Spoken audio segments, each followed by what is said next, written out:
road to success.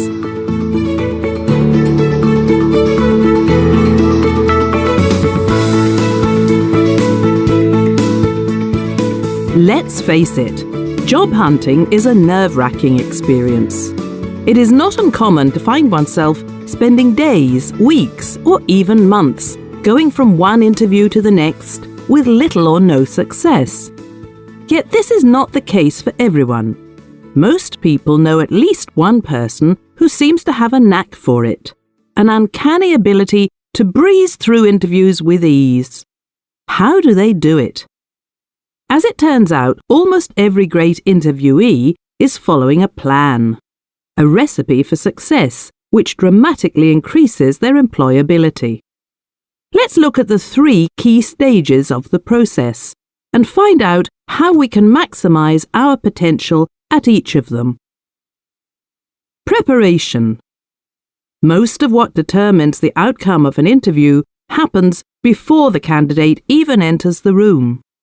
Thorough research into the position and attention to detail are paramount and have a huge impact on the interviewer's perception of a candidate.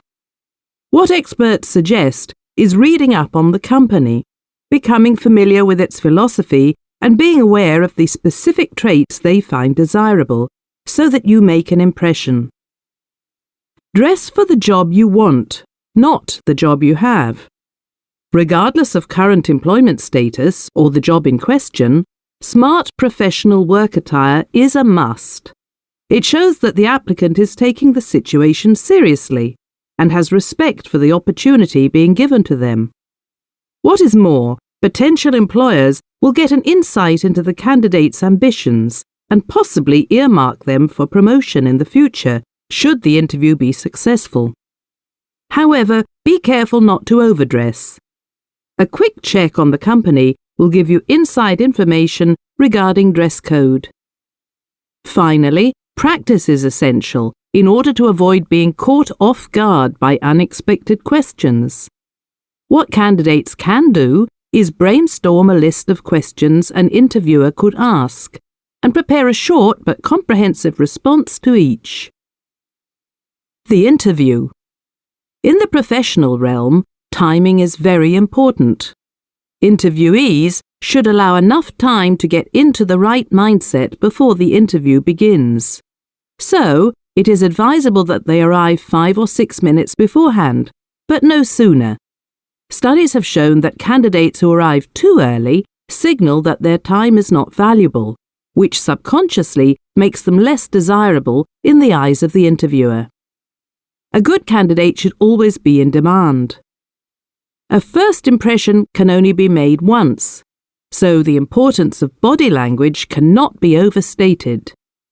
Introductions should be given in a clear tone in conjunction with a firm handshake and solid eye contact.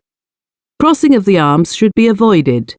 It is a defensive posture, and interviewers may associate it with being anxious or intimidated.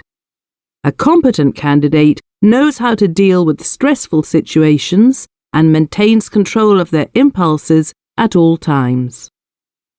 Post-interview. At the end of the interview, it is perfectly fine to request some feedback on how it went, regardless of what the final decision will be. This shows the interviewer that their professional opinion is respected, but more importantly, it shows an openness to constructive criticism. Good manners display professionalism. What candidates are advised to do at the end of the interview is to show courtesy and respect by thanking the interviewer for their time. Changes in business practices have led to an increase in corporate ghosting in recent years. Occasionally, companies will not bother to let applicants know their final decision, but often it is simply a mistake, especially when there is a high volume of applicants. A quick follow-up email or phone call shows that the candidate is serious about the position and encourages the interviewer to take a more in-depth look at their application.